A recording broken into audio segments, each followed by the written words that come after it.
laawol kisal ko laawol peewal e ɓantal. Bismillahir Rahmanir Rahim. Alhamdulillahi Rabbil Alamin. Wassalatu wassalamu ala Rasulillah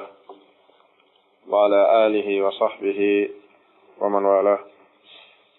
Wa ba'du. Assalamu alaykum wa rahmatullah.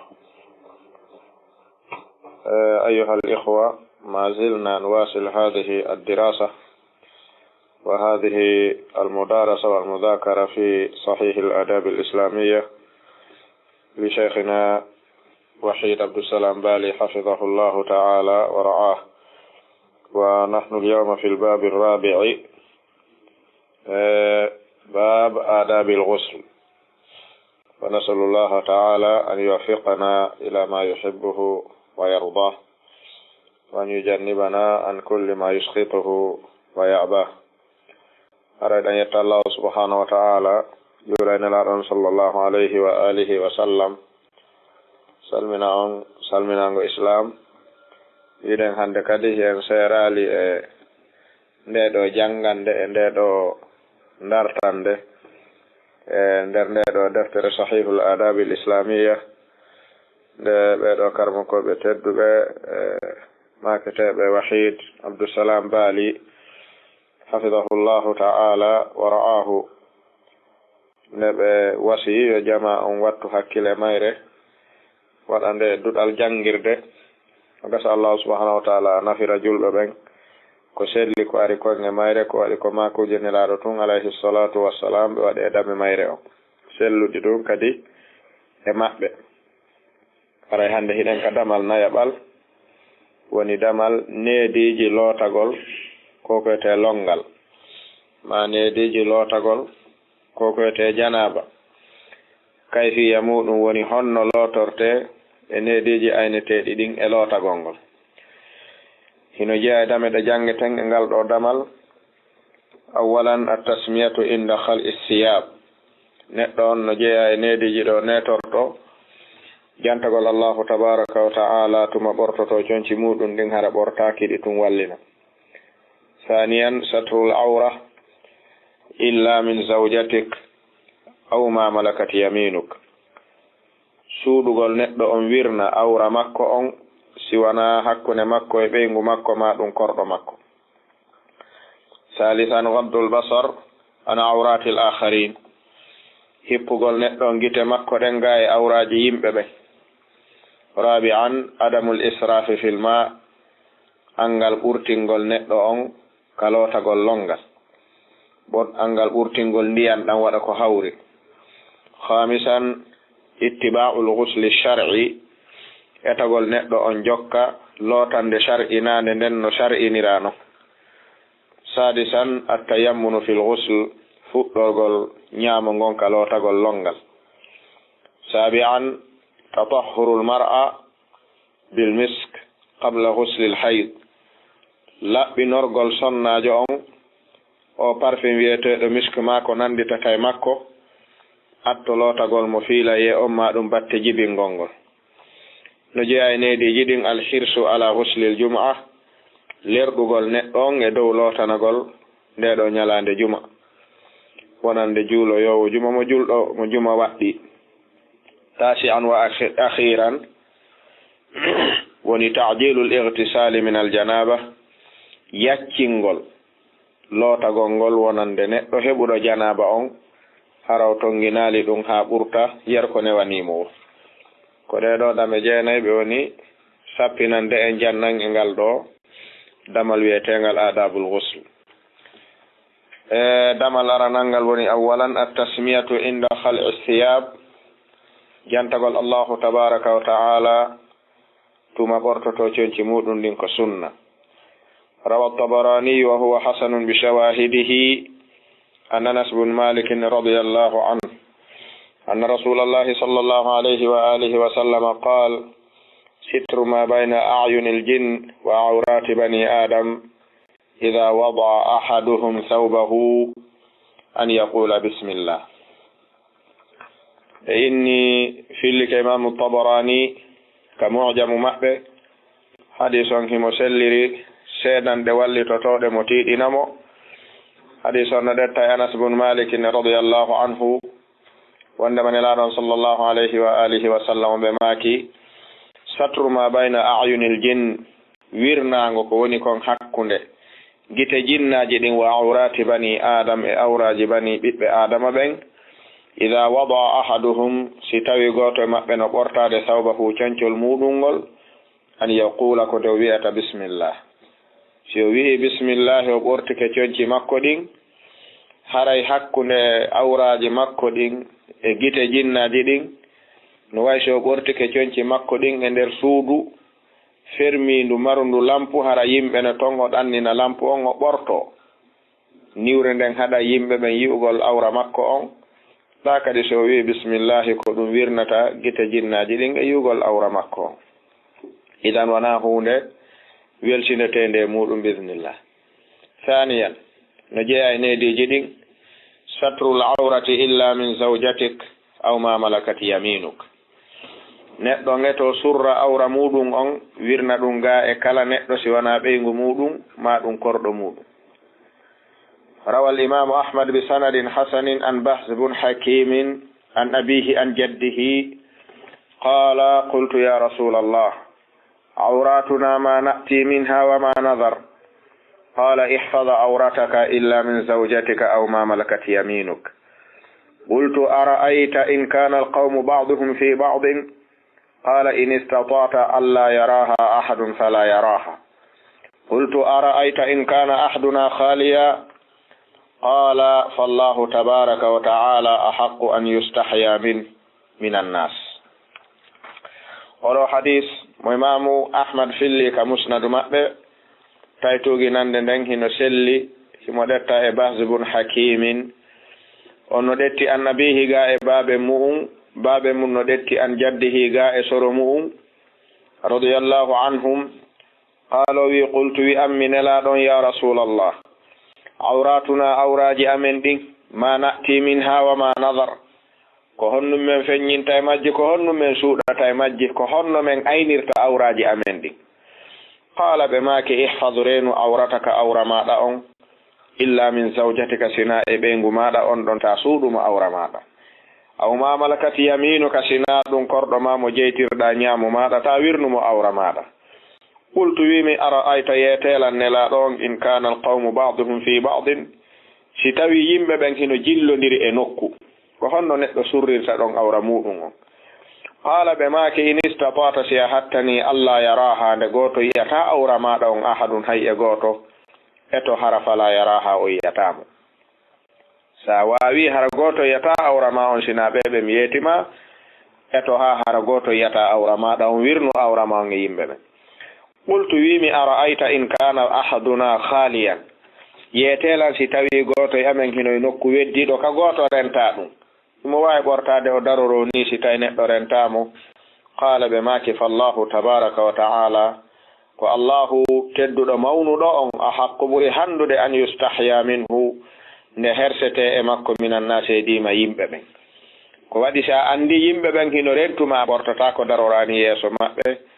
ɓe maki ko wano noon ka weddiɗa ka goto rentama, andu jomi men kañum hino rentuma, kanko ɓuri hanude nde hersata ɓortagol daro yeeso makko, yer ko wawɗa o surru awra maɗa o. oɗo hadis ko imam ahmad fillimo, wa abu dawuda wa tirmidhi wa hassanahu rahimahullah. thalithan, no jeeya e nediji ɗin woni gaddul basar ana awrati l akharin, neɗɗo ngeto wirna gite muɗum ɗen, hippa gite muɗum ɗen ga e awraji yimɓe ɓen. rawa muslimun an abi sa'idin al-khudri radiyallahu anhu anna rasulallahi sallallahu alayhi wa alihi wa sallam qala la yanzuru ar-rajulu ila awrati ar-rajul wala al-mar'atu ila awrati al-mar'a ولا يفضي الرجل إلى الرجل في ثوب واحد ولا تفضي المرأة إلى المرأة في الثوب. هذا حديث كو إمام مسلم في اللي ممدتا النبي سعيد الخدري رضي الله عنه وإنما نلعن صلى الله عليه وآله وسلم بماكي لا ينظر الرجل وتغرق نار إلى عورة الرجل فادي أورا غرق ولا المرأة وتدب نار إلى عورة المرأة فادي أورا دب ولا يفضي وتصد الرجل غرق إلى الرجل وندا غرق في ثوب واحد e suddare wotere woni wudere wotere taɓe suddo ɗum ɓe fof ɓe wona e ley mayre. wala tufdi l mar'atu wata sonnajo suddo ila l mar'ati wondude e sonnajo fi sawbi e coñcol gotol. gorko helli faaɗo e gorko helli faaɗo hanaka suddo suddare wotere. debbo helli faaɗo e debbo helli faaɗo hanaka suddo suddare wotere. goto fo e maɓɓe e suddare muɗum ko ɗum dina kan yiɗi hakkunde maɓɓe. on noon hadis ko ɗum woni jannude. o raabi an no jeeya e nediji lootagol longal adamul israfi fil ma angal ɓurtingol neɗɗo on ka gollitirgol ndiyan ɗan. ko adi qala allahu ta'ala jomin o wi wala tubaddir tabdiran innal mubaddirina kanu ikhwana ash-shayatin wa kana ash-shaytanu li rabbih kafura. o wi wala tubaddir wata funsu wata ɓurtin e kala ko waɗata tabdiran funsugol. innal mubaddirina ɓeɗo funsoɓe kala ko waɗata kanu ɓen laatike ikhwana ash-shayatin koɓe siɓɓe shaytanuji ɗin. wa kana shaytanu shaytan non laatike li rabbihi wonande joomi mu'um kafuran ko yedday ɗum ta wawnon an. rawa abu dawuda bi sanadin sahihin an abdillah ibn mughaffalin radiyallahu anhu annahu sami'a ibnahu yaqulu allahumma inni as'aluka al-qasra al-abyada an yaminil janna idha dakhaltuha faqala ay bunayya salillaha al-jannata wa ta'awwadh bihi minan nar فإني سمعت رسول الله صلى الله عليه وآله وسلم يقول إنه سيكون في هذه الأمة قوم يعتدون في الطهور والدعاء. هذا حديث متواتر أبو داود في اللي كسنن مودون إمام أبو داود كما في سننه بسند صحيح جنان نسلي حديث النواوى دل نريد إما دتا عبد الله بن مغفل on ɗon o wi sami'anani o nani ibnahu ɓiɗɗo makko on yaqulu hino wi'a e du'a mo toroto o wi allahumma ya an allah inni min as'aluka miɗo toroma alqasra huɓere al abyada danere okkami darnanamide an yaminil janna ka ñamo aljanna idha dakhaltu hasiminati aljanna on faqala on ɗon o wi abdullah ibn mughaffalin wiyani ɓiɗɗo mum on ay bunayya ko yo ɓiɗɗo an ta wowlu ɗum salillah aljanna toro allahu on aljanna wa ta'awwadh bihi minan nar moloro joomi meɗen natugol yiite fa inni min minanino fa inni min sami'tu rasulallahi minanino nelaɗo allahu on sallallahu alayhi wa alihi wa sallama yaqulu hiɓe maka innahu sayakunu wimi on laatoyto fi hadhihi l umma e ɗeɗo mofte ɓaw mu yimɓe ɓe tawta ya'taduna ɓe jaggitay ɓe ɓurtina fittu huuri ka laaɓal ɓe bonna ndiyam ɓe ɓurtina ɗum heɓoyto ɗe mofte an allah subhanahu wa ta'ala danɗon jeeyede maɓɓe ɓe aroye kadi tawa ɓe jaggitay waddu'a e ka toragol ɓe wowlay ko landi e ko landaki wata waɗu ɗum ha jeeyɗa e ɓen. oɗo hadis ko dalil hollowo adamu jawazi al-israf fi tuhur wa du'a hollayɗo angal dagagol ɓurtingol neɗɗo on ka ndiyan salligi ma ka lootagol longal e ka ɓurtingol jaggita toro ko hanaka wolede nder du'a. khamisan hino jeeya nediji ɗin ittiba'ul ghusli shar'i etagol neɗɗo on jokka e lootande longal shar'inande nden haranande neɗɗo on faalande. ففي الصحيحين عن ابن عباس رضي الله عنهما عن ميمونة رضي الله عنها قالت سترت النبي صلى الله عليه وآله وسلم وهو يغتسل من الجنابة فغسل يديه ثم صب بيمينه على شماله فغسل فرجه وما أصابه ثم مسح بيده على الحائط أو الأرض ثم توضأ وضوءه للصلاة غير رجليه ثم أفاض على جسده الماء ثم تنحى فغسل قدميه. oɗo hadis ko hollata en ko etagol jokkira loota gongol no nelaɗo on looti holliri non ari ka sellude ɗiɗi woni sahih al-bukhari wa muslim an ibni abbasin radiyallahu anhuma an maimunata ɗettama yumma men maimunata radiyallahu anha qalat ɓe maki satartu mi wirnino mi waɗani nelaɗon wirngallo mi waɗani ɗum annabiya sallllahu alayhi wa alihi wa sallam wa huwa tay kamɓe yartasul hiɓe looto min al janabati janaba ko honno ɓe lootorno nden ñande fa gasala ɓe lootuno ɓe sooɗi yadayhi juuɗe maɓɓe ɗen summa refti sabba ɓe yuppiri biyaminihi ñaamo maɓɓe ngon ala shimalihi ka dow nano maɓɓe fa gasala farjahu ɓe looti farju on wama asabahu e kala ko heɓuno ɗum summa refti masaha ɓe mowliri bi yadihi jungo maɓɓe ngon alal ha'iti e dow maadi ndin awil ardi ma ɗum ɓe mowliri jungo ngol leydi ndin ɓe lootiri jungo ngol leydi ndin summa refti ɓaawo ɗum tawadda ɓe salligi wudu'ahu salligi maɓɓe mo ɓe wowi salliganade lissalati julde on gayra rijlayhi si wona koyɗe ɗen ɗen ɗon ɓe akkiɗe ɗon summa refti afada ɓe yuppi ala jasadihi e dow ɓandu maɓɓe nun alma a ndiyan ɗan summa refti tana ha ɓe pottiti seeɗa ka ɓe looti ɗon fa gasala qadamayhi ɓe looti koyɗe maɓɓe ɗen ɗiɗi karmo koɓɓe wi koye oɗo nokku sellata taƴidirgol hakkunde salligi on wondude e sellugol salligi on ɓe gandi ɗo attartibu on heɓike kono almuwalato on taƴodiri ko adi ɓe salligi ke ha heddi ko koyɗe ɗen ɓe acci ɗon koyɗe ɗen ɓe jokkiti hoore nden ɓe jokkiti ɓandu ndun ha ɓe gayni ɓe pottitike ɗon ɓe yeehi nokku goosi ɓe saƴƴiti koyɗe ɗen holliɗo almuwalata heɓaki kono ɗo ko nokku ka tawata annal muwalata laysat mafrudatan hikkindirgol ngol ɗo wona be wona jokkinira neɗɗo no wawi taƴidirde nde tawno nelaɗon taƴidiri e oɗo hadis sadisan no jeeya e neediji lootagol longal attayammunu fil ghusl ñaaminorgol ngol ka laaɓal ففي الصحيحين عن عائشة رضي الله عنها قالت كان النبي صلى الله عليه وآله وسلم يعجبه هنا حونينوɓe no welaynoɓe التيمم ñaaminорgol fuɗɗoro ka ñaamo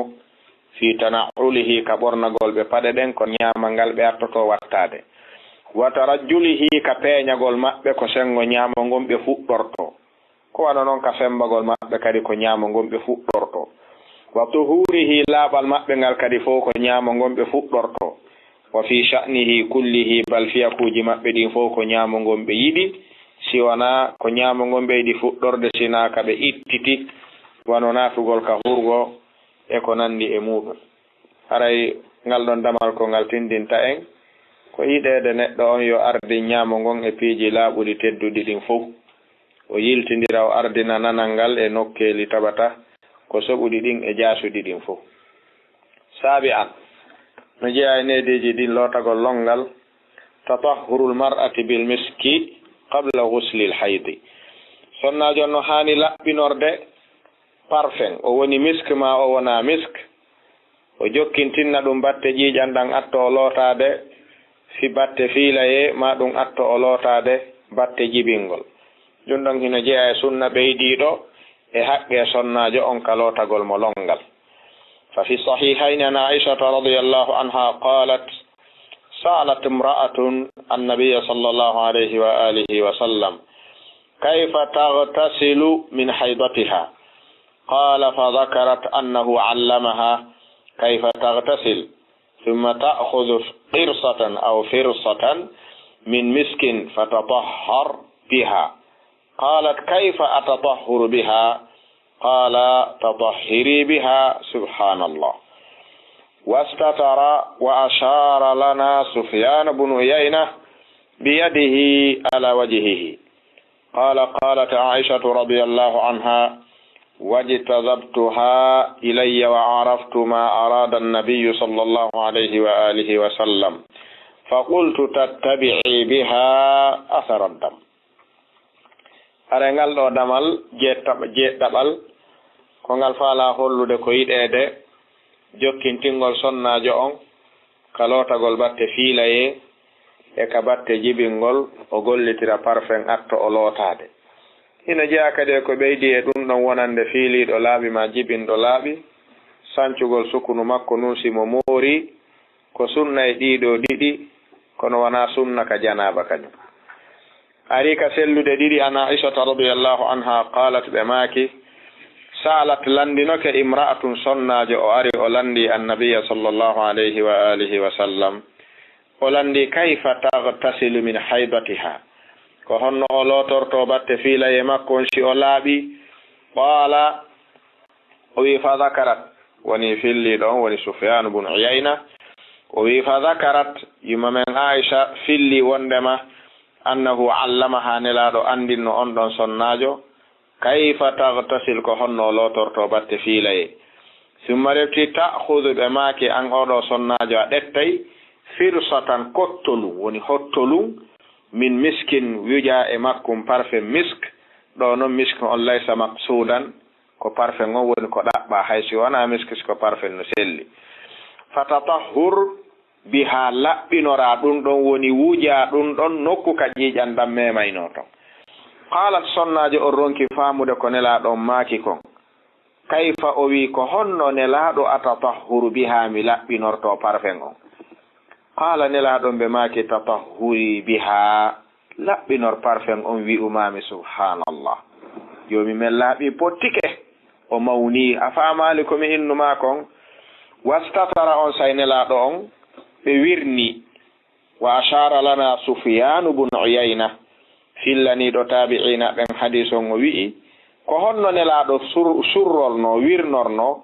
ko biyadihi ko juuɗe maɓɓe ɗen ɓe ɗettunoɓe buumiri yeeso ngon sabu hersa ko sonnajo on landiɓe kon tawi mo faalaɓe fawde wowlugol ko tawta welata wowlude ka tumbi on sayi ɓe ɗetti juuɗe maɓɓe ɗen ɓe fawi ala wajihihi ka dow yeeso maɓɓe ɓe buumi yeeso maɓɓe ngon qala Sufyan bun Uyayna wi'i qalat wi'i men Aishatu nene men Aisha radiyallahu anha ɓe maaki ɓayri mi yi'i hersa ka nelaɗo heɓi kan e ko sonnajo on woni ɓe landade kon on say wajtazabtu ha mi pooɗi sonnajo on mi ɓannimo ilayya faade an wa araftu mi faami ma arada annabiyu ko nelaɗo on faala kon sallllahu alayhi wa alihi wa sallam nde sonnajo on andata fa qultu wimi sonnajo on nelaɗon ko ɓe maaki kon ya laɓɓinor parfum on ko honno laɓɓinorta parfum on ko ya ɗettu parfum on ɓuɓɓinira hottolunkum ma lincunkum tattabi'i jokkitirakum wujirakum biha nokku wujeteɗo on wujirakum asaraddam wujirakum jokkintinakum batte ƴiiƴan ɗan ka rewaynoɗon illa on ko tawgol ƴiiƴan fiilaye on kañum ko ƴiiƴan ɓalejan kiswano nelaɗon sapporiɓe maaki ko damun aswadun tawgol kadi hiɗan mari bargol ɓe maaki lahu raiha kariha hiɗan mari bargol ɗan tawata wela ɓattade ko waɗi nelaɗon alayhi salatu wassalam ɓe feññini ɗum bal jomi men wi'i wa yasalunaka anil mahidi o wi qul huwa adan ƴiiƴan fiilaye ko ñaw woni ko yaltata e sonnajo on nelaɗon ɓe maaki yo jokkintin ɗum ɗon parfum fi yo batte mum accu ukkade makko few ɗum ɗo woni illa e hikma ɗum ɗo on jeetata ɓum ɗum ɓe maaki hino jeeya nediji lootagol longal alhirsu ala huslil jumaa neɗɗo no haani lerɗande lootanagol juma ñande juma atto juulede juma on wonande mo juma farli fa fi sahihayni an abi sa'idin al-khudri radiyallahu anhu an an-nabi sallallahu alayhi wa alihi wa sallama qala al-ghuslu yawm al-jum'ati wajibun ala kulli muhtalimin. روى البخاري في صحيحه عن عبد الله بن عمر رضي الله عنهما أن رسول الله صلى الله عليه وآله وسلم قال إذا جاء أحدكم الجمعة فليغتسل. لتام كسل ددي النبي سعيد الخضري رضي الله عنه عن النبي لتام إن الله صلى الله عليه وآله وسلم وندم بماكي الغسل لا تقول يوم الجمعة نيالان جمعة يهغل كجمعة واجب دون هنا وقي على كل محتلم إدو كلا هيدي تيدو بمعنى كلا هلي فادو نوقي مؤلوتو لنغل سيو يحكا جولير دي جمعة جولوغل. روى البخاري في صحيحه أن عبد الله بن عمر رضي الله عنهما وعندما نلاد صلى الله عليه وآله وسلم قال بماكي إذا جاء أحدكم سيغوتو من فالا ما أروده الجمعة جمعة falyaghtasil yo loota so ara. Eɗo hadisuje ɗiɗi hiɗe tiiɗina konngol karamokoɓe yaaruɓe waɗɗagol lootanagol juma harana konngol yaarugol ko yiɗede lootagol ko waɗi yamiroje ɗen ɗo hiɗe tiiɗi. Tasi an jeena e ɓunɗum wa akhiran e damal adabul ghusli nediji lootanagol longal maɗum janaba ko ta'jilul ightisali min al janaba. So yiɗana neɗɗo on o yacco lootagol longal so heɓi janaba. fa fi sahihayn an ibn Umar radiyallahu anhuma anna Umar ibn al-Khattab radiyallahu anhu sa'ala Rasulallahi sallallahu alayhi wa alihi wa sallam ayarqudu ahaduna wa huwa junub qala na'am idha tawadda ahadukum falyarqud wa huwa junub. wa fi sahihayn an Aisha radiyallahu anha qalat كان النبي صلى الله عليه وآله وسلم إذا أراد أن ينام وهو جنب غسل فرجه وتوضأ للصلاة. هذا يقول حديث نلردنا إن يدعي يكتغل لوتا غنغل يهلغل يكتغل لوتا غنغل وناكو وقبي بل إنما هو من باب الاستحباب كوكو يدا أريك سلو ديدي ino detta ibn Umar radiyallahu anhuma anna Umar ibn al-Khattab radiyallahu anhu sa'ala landike Rasulullahi sallallahu alayhi wa alihi wa sallam o wi nelaɗo a yarqudu hino waalo ɗano ahaduna goto e amen wa huwa junubun haramo wonde janaba o waalo o ɗano. qala ɓe maki na'am himo wawi waɗude ɗum kono ida tawadda'a si o salligike ahadukum goto e moɗon ɓawde heɓi janaba haray fal yarqudu yo waalo ɗano ella ala wa huwa junubun haramo wondi e janaba on ko waɗi salliga gongol hoyfinayi ɗuyta bimana daraja janaba on kono ɓantata janaba on kañum si o salligike tun o waalike haray ha joni so fini bimbi no waɗɗimo lootagol so lootike so waali haray tippike mo lootagol bimbi so salligike o waalike haray ko yo immo kadi o looto salligi on ɓantata tayre longal ngal kañum. ari kadi ka sellude ɗiɗi ha joni no ɗetta yumma men Aisha radiyallahu anha qalat ɓe maki kana annabiyu sallallahu alayhi wa alihi wa sallam nelaɗon ɓe laatino ida arada si ɓe faalama an yanama nde ɓe waaloto ɓe ɗano wa huwa junubun hara hiɓe wonde janaba gasala farjahu ɓe lootayno farju on say wa tawadda ɓe salligi lissolati salliganteɗo julde on ɓe waalo ɓe ɗano siɓe moyke bimbi ɓe lootano longal on. ɗeɗo dame jeenayno jeeya ko Cheikh Wahid bun Abdussalam Bali sappani e ngal ɗo damal. fillike kadi rawa an-Nasa'i bi sanadin sahihin an Aisha radiyallahu anha qalat kana an-nabiy sallallahu alayhi wa alihi wa sallam idha arada an ya'kula aw yanama wa huwa junubun tawadda'a wudu'ahu lis-salah. yumma men Aisha be maki ka sunanun nasa'i wonde manelaɗon sallallahu alayhi wa alihi wa sallam ɓe laatino ida arada si ɓe faalama an yakula nde ɓe ñamata aw yanama ma ɓe waalo ɓe ɗano wa huwa junubun hara ɓe wondi e janaba tawadda'a ɓe salligotono wudu'ahu salligi maɓɓe mo ɓe wowi salliganade lissolati julde nden non ɓe waalo ɓe ɗano ma ɗum non ɓe ñama ko ɓe faala ñamude kon. haray ngal ɗo damal hino jeeya ko ngal ɓurata e sappinde dagagol nennitugol lootagol ngol e yiɗede yaccingol lootagol ngol e tawgol neɗɗon si o lootata ko so salligi ke no ɓuri moƴƴude. ɗeɗo dame hiɗe jeeya ɓurde himmude wattude haqqille mu'um deftere nden en yii hino laɓa hano nde yuɓɓira noon hinde maha alal ahadithi as-sihahi anin nabiyi sallallahu alayhi wa alihi wa sallam ko wondende kadi soggirde ni hara en ɗuuɗali naɗude sharhu nder ton ko fiyo talibajo on wawde udditude jangana hoore mum hadisi jeɗen si ɗum gasi o yilto kadi o wawa ɗe jokkude o rewto o firana ɗe hoore makko la alla allaha ta'ala an yanfa'a bihi almuslimina umuman wa talib al-ilmi khususan wa nas'alu allaha ta'ala أن يوفقنا إلى ما يحبه ويرضاه وأن يجنبنا عن كل ما يسخطه ويأباه. سبحانك اللهم وبحمدك أشهد أن لا إله إلا أنت astaghfiruka wa atubu ilayka. Wassalam.